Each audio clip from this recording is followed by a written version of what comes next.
Today we're going to take a look at some beginner tips and tricks for the Land of the Vikings city builder game. If you're interested in buying this game, I'll put a link to their Steam page down in the video description. Also, I'm on the road to 100,000 subscribers, so if you'd like to help me out with that and you want to see more of this type of content, then please do consider subscribing for this video. Now, the first thing you'll do, of course, is create yourself a new game, and then you've got the options here like randomizing the town name, for example, editing your banner, which brings up all these options right here, which I won't go through because they're pretty self-explanatory, but then the maps here, which is something more important. So by hovering over a map right here, we can see a bit of information, the map size, the amount of resources, and how close those resources are to where you start on the map. So obviously different maps here have different stats for all of these things, and so you can choose one depending on how difficult you want the game to be. For today, I'm just going to choose the Green Bay map, as this is a big map with normal resources that are near, so it seems like a good idea for this video. You'll see also you have the option to leave this checked, which is to show the tutorial. I highly recommend this if you are completely new to the game. It will take you through all the basics and get you off to a good start in your game. I'm going to take that off for my video though and hit start game and get into the tips. So the first thing I recommend is just go ahead and pause your game as soon as you get here and just have a little look around at the resources you start with on your map. Now, it's important to note the location of the trees here because trees will actually regrow so long as you don't build a building over them. So if we chop down these trees right here, for example, then place a building, of course, these trees will not grow back. But so long as we avoid placing a building in that area, they will grow back. This is important to just keep a bit of a mental note of because over time, these trees keep regrowing really close to your town, of course, and it's a really fast way to keep getting more and more wood, which is a really important resource. Another thing that I like to do straight away is go down to the bottom left here and we've got this tree of life, and you can see that we start here, we've got 8 points. So up the top here, we've got these 8 fame points right here. These will be collected over time as our town grows and we hit objectives and the population grows and things like that. So you're going to get these as you go through the game. However, you start off with 8 and you just as well use them. So what I like to do is go down here, and this is the villagers work 1% faster. So we're going to explore that one, and doing that unlocks this one right here, and now they work 2% faster. So we're going to explore that one as well. This one over here increases the villagers' happiness, and this can be a bit of a challenge in the early game before you get all of your food and resources set up to such an extent that villagers are just happy all the time. So again, I'm going to explore that one right there, and then this one over here as well. So I like to do that straight away because then our villagers are going to be more productive and happier right from the start, and that gets us off to a better start by doing that. The next thing I like to do is build a few roads. So this tab right here is to build the roads, and we can select where we want to build them in the town. Now, roads do cost silver, so if this here is our longhouse, this will give you a bit of a gauge. If I start on this corner, the maximum road length I can make isn't even as long as the longhouse, and if we place that down, you'll see it costs 4 silver just for that bit of road. Now up here we've got 196 silver left, as you can see there, and we start with, of course, 200 silver. So roads are kind of expensive early on in the game. That being said, I do recommend you build a bit of a highway, and what I mean by that is if I go down to roads again here, we're going to connect up from here and just keep building off just like this. So I've built the road all the way off into these trees right here, and the reason for that is because these are the trees and the rocks that we're going to harvest in the initial stages, and by having road, our villagers will move faster, so it just speeds up your production, and this will really help you out early game. So it's the sort of thing that's good to build before you've even unpaused the game, because then it's in place and everything's going to go a little bit quicker from here on out. Then of course you just select here and drag and drop to do the trees. It shows you how to do this in the tutorial, so I'm sure you guys will be fine with knowing how to do this. And do the same with the rocks in this area near the town as well. So early on, I do like to select all of the trees and rocks that are reasonably near to the town, and especially the ones in the road area that we're building down here, just to speed up that production. Now you'll see here we start with this building, which is a carpenter. And whenever you build a production building, you actually have to do a few stages after before it starts working. So the first one right here is we need to add in some workers by clicking on this button right here, and then we get these statistics that come up. Now just here you'll see it says about the advantageous talents, and for this one it's going to be the power talent, so kind of like a strength talent in the game. So when we click to add a worker in, on the tab right here we can sort by this power strength thing right here, so then we can see who's the best for the job. It is important to note as well their distance. If they live too far away, that's going to really slow down productivity. So this guy right here is the strongest person in the town and also the closest, so obviously they're perfect for this job. Early game I do like to have 2 carpenters, so I'm going to do this again and get the next best person in as well. Once that's done, you also have to open the building, so if we click there it goes from closed to open, and now it's ready to start producing, but before that it won't be, so it's important to get that done. And at this stage I'm then just going to speed through collecting all these early game resources, and obviously everything's happening here. We've got a hustling bustling town, and at this stage of course then you're just going to speed through and start collecting all of these resources. You can of course speed the game up in the bottom right to as fast as you want it to be. Now one of the first things you're going to want to build is under the food tab right here, and that's going to be a gatherer hut to, of course, gather food for your town. Now, when you place it, you'll see you get the productivity percentage right there, and what you want to do is build it as close as you can to your town while still keeping it at 100% productivity if possible. Now, you see here I'm actually able to rotate this building, so if you just hold down the Z key and then move your mouse around, it will rotate it 360 degrees to have any orientation you want. So I'm going to go ahead and place this as close as I can to this building right here, just to keep it nice and close to the town. And then I'm going to connect up some road to this area as well. So I'm going to do like this and then off this way. There we go. So we're ready to expand out in the future. Now, once you have a building that's due to be constructed, if you click on it, you can prioritize this building if you want, or even just pause it if you don't want it to be built and want the villagers to focus on other things. You'll see here we also have this builders tab, and we can select the number of builders we want working on this area. A quick overview to see how many builders and other workers you have is to go down to this management tab down here and then click on jobs here. So you'll see right now we've got 12 laborers and 4 builders. That's the 4 we just selected, and we can change this and put it up or down depending on what we want to do. And you can actually do this for all the professions in your town even as it grows. So it's a very quick way of having a look at who's doing what. Incidentally, the laborers are the people that are going to go around and gather your resources and bring them back to your town. So all the tree chopping and stuff like that. Early game, it's a good idea to have quite a lot of laborers and a decent number of builders when you're doing a lot of building. If you're at a stage where you just need to get a load of resources though, you can come into things like the building tab if you're not doing building and just put that back down to 0 to increase the number of laborers. And of course, you can do that with other professions if that's relevant. Now at night time, it does of course go dark, and one way that you can actually counter this is in the build menu and the decorations right here. Incidentally, if you're struggling to see the rest of these decorations, it's just the middle mouse scroll button. So you just scroll your mouse wheel like that to go up and down for the build menus when there's a lot of things like this. Now these decorations are not actually just decorational, they are functional as well and shouldn't be overlooked in the early game. So some examples of that are the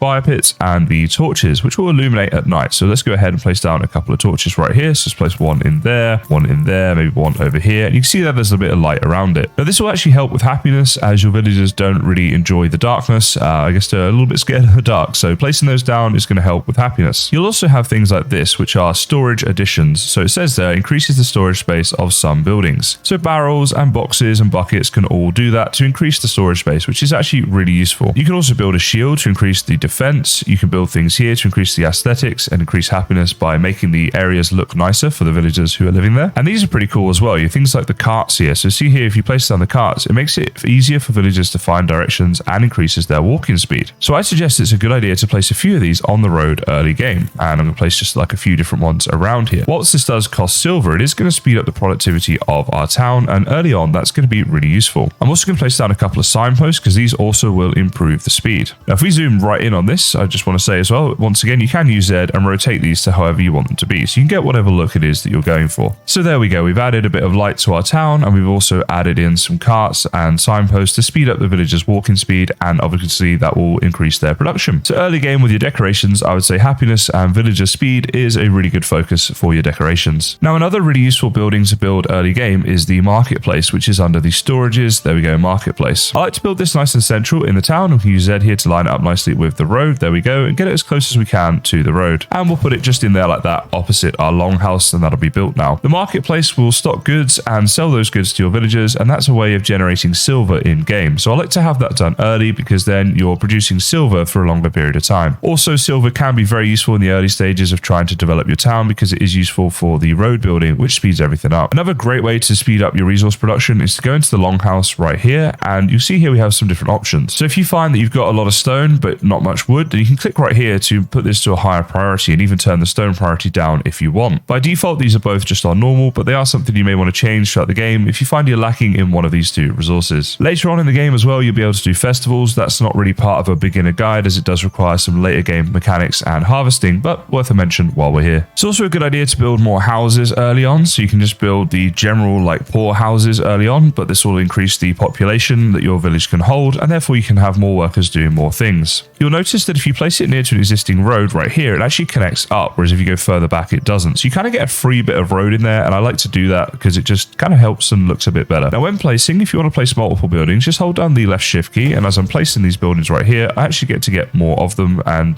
basically without going back through the build menu every time. So there we go, we placed like 3 of those down, and you'll see here, like if I place a 4th one down now, but I don't hold down shift, let's just get that lined up.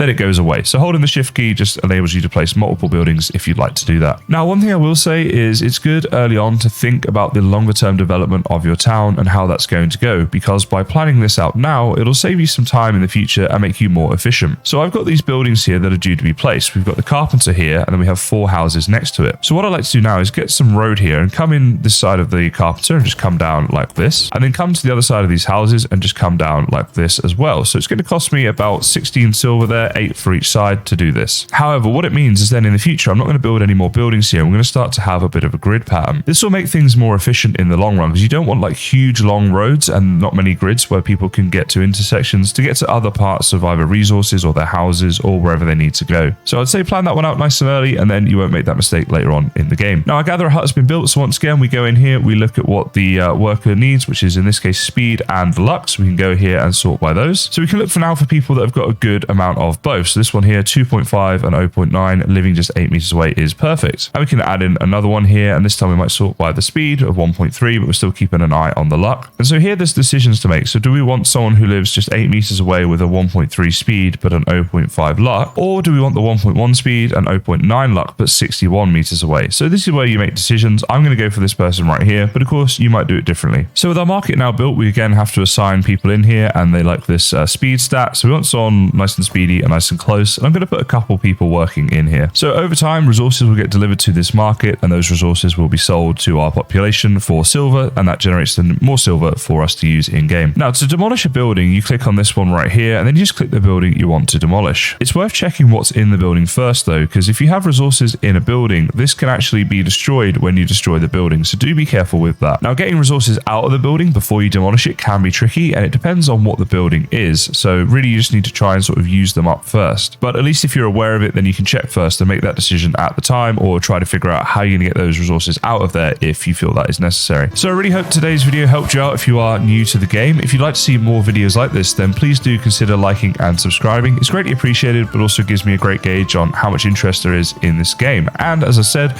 we are on the road to 100k, so that'd be awesome. But for now, I just want to say thank you so much for watching, and I'll see you next time.